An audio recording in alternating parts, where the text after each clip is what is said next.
Shalom, apa kabar teman Del? Saya yakin kita semua dalam lawatan Tuhan, dalam sukacita bersama Tuhan. Dan saat ini kita akan bersama-sama untuk mendengarkan firman Tuhan dengan tema Janganlah jemu-jemu berbuat baik. Kita berharap dalam situasi yang memang tidak memungkinkan, yaitu virus corona, tapi sukacitanya adalah bahwa kita tetap bersama-sama dengan Tuhan. Dan biarlah Tuhan yang akan terus melawat kita di dalam setiap kehidupan kita.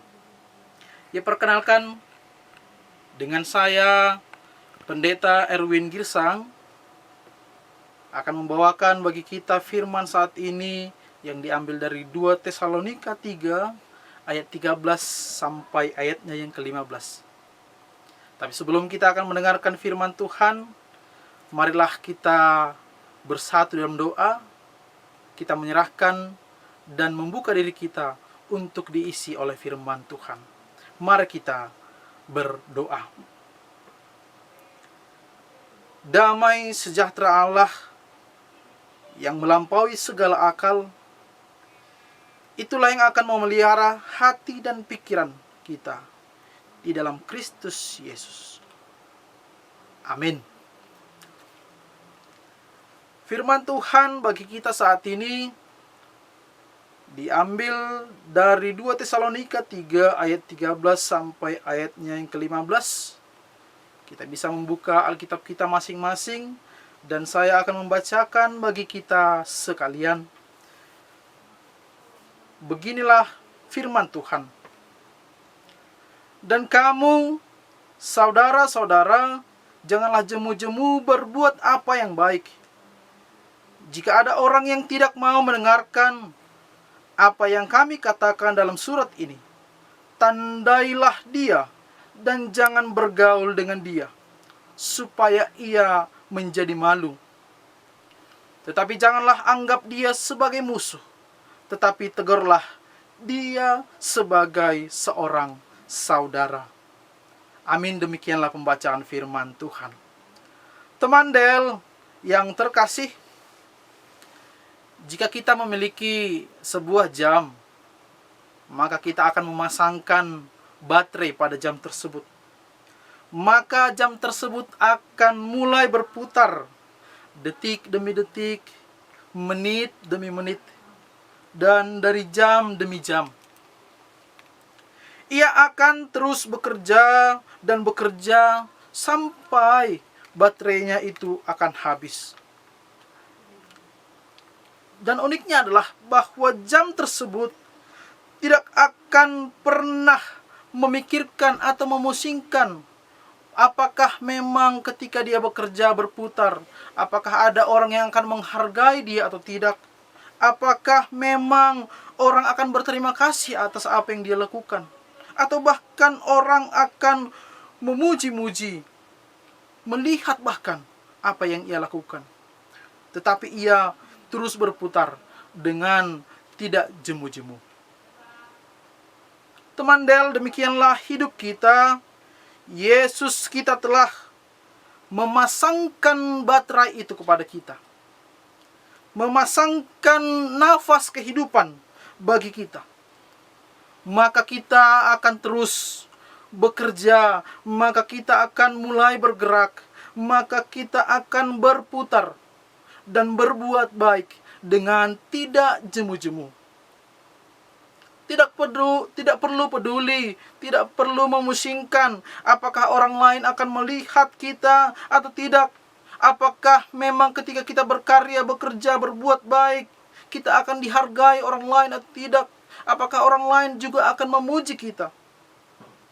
Tapi kita mau berkata seperti jam tadi, aku akan terus berputar, aku akan terus berkarya dengan tidak jemu-jemu, sebagai ucapan syukurku kepada Tuhan atas apa yang telah diberikannya kepadaku, yaitu nafas kehidupan. Teman Del yang terkasih dalam Kristus Yesus, demikianlah yang disampaikan firman Tuhan kepada kita dari surat Paulus yang kedua kepada jemaatnya di Tesalonika. Dalam menantikan kedatangan Yesus yang kedua kalinya, ternyata situasinya adalah bukan situasi yang juga gampang. Situasi bukan yang bisa berjalan seperti yang diharapkan. Saat itu terjadi latar belakang pembacaan kita bahwa di tengah-tengah mereka terjadi banyak hambatan. Mereka dipengaruhi oleh pengajar-pengajar sesat. Dan bukan hanya itu, selain itu juga terjadi disebutkan jika kita baca ayat 11. Dikatakan di sana, kami katakan ini karena kami dengar ada yang tidak bekerja, melainkan sibuk dengan hal-hal yang tidak berguna. Itulah yang terjadi pada saat itu. Oleh karena itu teman-teman perikop ini berbicara agar jemaat Tesalonika melawan pengajar-pengajar sesat yang mencoba mengganggu iman percaya mereka. Dan diharapkan mereka untuk tetap berbuat baik. Walaupun keadaan memang tidak selalu mendukung. Tapi disebutkan, janganlah jemu-jemu berbuat baik. Selain itu Paulus juga mengingatkan jika ada yang tidak mendengarkan yang disampaikan Paulus, maka mereka, yaitu jemaat Tesalonika, juga harus menegur orang lain dengan kasih. Teman yang terkasih, yang pertama disebutkan di sana berbuat baik. Kalau ditanya kita, mengapa kita harus berbuat baik? Mungkin ada yang mengatakan berbuat baik supaya orang lain berbuat baik kepada kita. Tetapi bukanlah persoalan ketika kita berbuat baik, maka harapannya orang lain berbuat baik kepada kita. Tapi kenapa kita berbuat baik? Sejatinya adalah karena kita tahu siapa kita, yaitu orang Kristen, orang yang percaya kepada Allah. Maka aku harus berbuat baik sebagai tanda aku adalah orang Kristen. Artinya ini adalah panggilan setiap orang yang percaya kepada Allah. Ini adalah perintah Allah kepada setiap umatnya. Seperti dikatakan, rasa itu harus sesuai dengan nama, atau nama itu memberi rasa. Oleh karena itu, namanya orang percaya, yang pasti rasanya adalah rasa orang percaya. Oleh karena itu, rasa orang percaya apa? Rasa yang memberikan kedamaian, berkat kepada orang lain, yang penuh dengan kasih, yang penuh dengan damai, dan mau berbuat baik. Teman sering kita berbuat baik kepada teman, misalnya membantu, namun sering kita memang kecewa karena yang kita bantu tidak tahu balas budi, atau bahkan untuk mengucapkan terima kasih saja tidak. Tapi intinya bukan soal itu. Prinsip bagi orang Kristen supaya kita tidak kecewa disebutkan dalam Kolose 3 ayat 23. Apapun juga yang kamu perbuat, perbuatlah dengan segenap hatimu, seperti untuk Tuhan dan bukan untuk manusia. Artinya, kita tidak akan kecewa karena yang kita lakukan bukanlah untuk manusia, tapi kita lakukan segalanya hanya untuk Tuhan. Mungkin saja orang tidak akan menghargai kita, perbuatan baik kita tidak diperhitungkan orang lain. Tapi ingatlah bahwa Tuhan akan memperhitungkan setiap perbuatan baik kita. Tidak semua teman yang baik yang kita lakukan disukai oleh orang lain. Tapi yang harus tetap kita lakukan adalah berbuat baik. Bayangkan saja, sedangkan berbuat baik, banyak orang yang tidak menyukai kita. Apalagi kita berbuat jahat. Oleh karena itu, jauh lebih baik kita dibenci oleh orang lain karena kita berbuat baik, daripada kita dibenci oleh orang lain karena semata-mata kita berbuat jahat. Dan kita yakini, teman seluruhnya yang dikasihi oleh Tuhan, segala sesuatu yang positif yang kita lakukan maka hasilnya juga akan positif. Yang pasti berbeda dengan hitungan matematika. Positif kali positif akan hasilnya positif. Dan yang negatif dikalikan dengan positif, hasilnya juga akan negatif. Tetapi bagi orang percaya, yang positif kali positif akan hasilnya positif. Dan sekalipun yang negatif, jika dikalikan dengan positif, maka hasilnya juga akan positif. Itu yang pertama disebutkan kepada kita. Kita mau menyenangkan hati Tuhan, bukan semata-mata menyenangkan hati manusia. Yang kedua yang disampaikan bagi kita oleh firman Tuhan, seperti yang disampaikan surat Paulus, juga disebutkan bagi kita, agar kita menegur orang lain dalam kasih dan sesuai dengan firman Tuhan. Ayat 14 dikatakan di sana, tandailah dan jangan bergaul dengan dia. Yang terpenting di sini kita tidak bisa membaca ayat ini begitu saja. Bukan berarti dikatakan tandai dan jangan bergaul dengan dia, bukan berarti kita harus memusuhi dan tidak bisa berteman dengan dia. Karena jika begitu, ini juga akan bertentangan dengan firman Tuhan yang mengatakan bahwa kita harus mengasihi musuh, seperti disebutkan dalam Matius 5 ayat 44. Jadi kita harus membaca secara keseluruhan.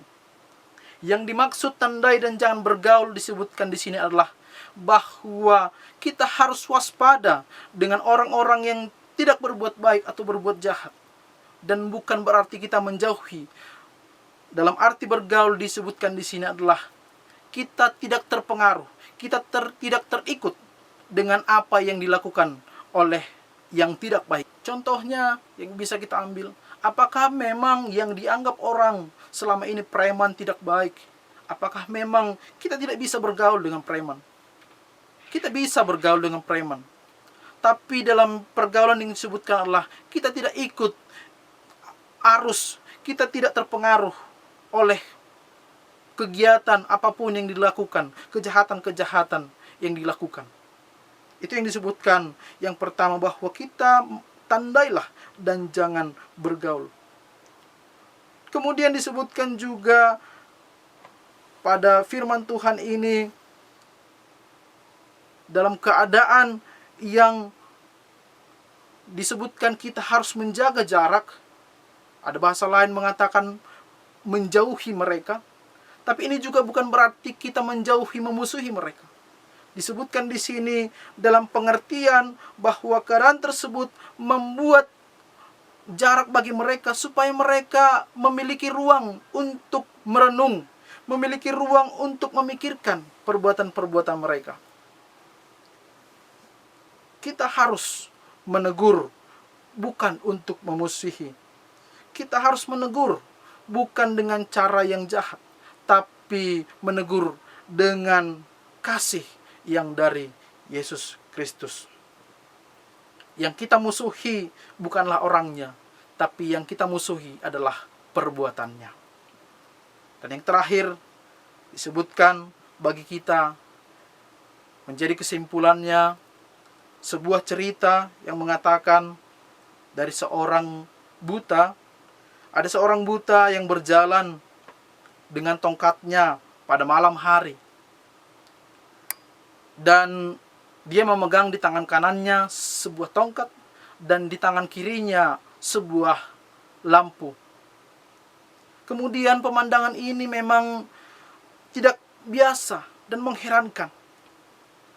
Ada seorang pria bertanya, "Mengapa Anda membawa lampu?" Orang buta itu menjawab, "Ya, ini lampu sebagai penerang." Kemudian pria itu juga berkata, "Bukankah Anda buta? Dan apakah memang Anda tetap tidak bisa melihat walaupun Anda membawa penerang tadi?"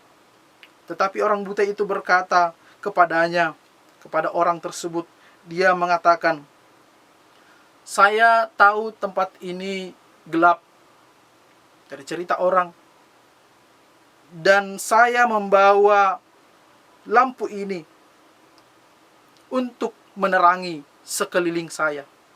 Memang saya tidak bisa melihat, tetapi meskipun saya tidak bisa melihat, tetapi orang lain juga pasti akan bisa melihat saya.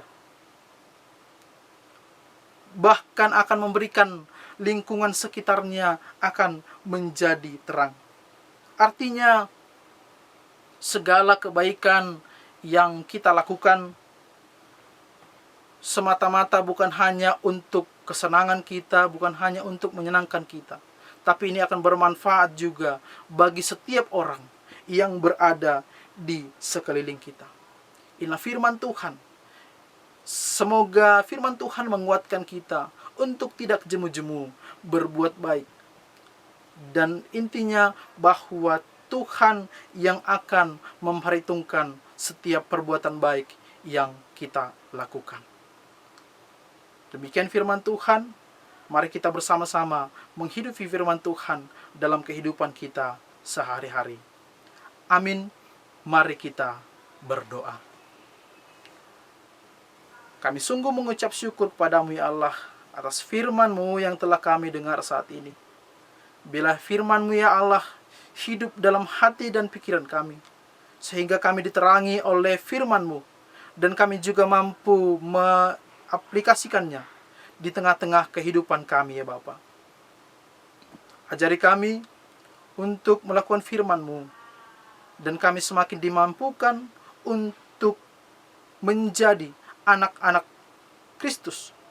Sebagai orang percaya, maka biarlah kami juga berlaku menjadi orang percaya. Seperti nama kami orang Kristen, orang yang percaya. Biarlah rasa kami juga yang kami berikan kepada lingkungan kami, sekitar kami, adalah rasa orang percaya, orang Kristen yang tetap setia kepada Tuhan. Inilah doa kami. Kami menyerahkan hidup kami, terlebih situasi yang kami hadapi saat ini ya Bapa, di tengah-tengah dunia ini, oleh ancaman virus-virus corona ini Bapa. Bila Tuhan yang memulihkan keadaan kami, bila Tuhan yang memulihkan segala sesuatunya, sehingga kehidupan kami ya Bapa berjalan seperti biasa, tetapi kami mau semakin meyakinkan bahwa kami mau mengikut Yesus, dan kami mau mengandalkan Tuhan di dalam kehidupan kami. Dalam Kristus Yesus kami berdoa dan mengucap syukur. Amin.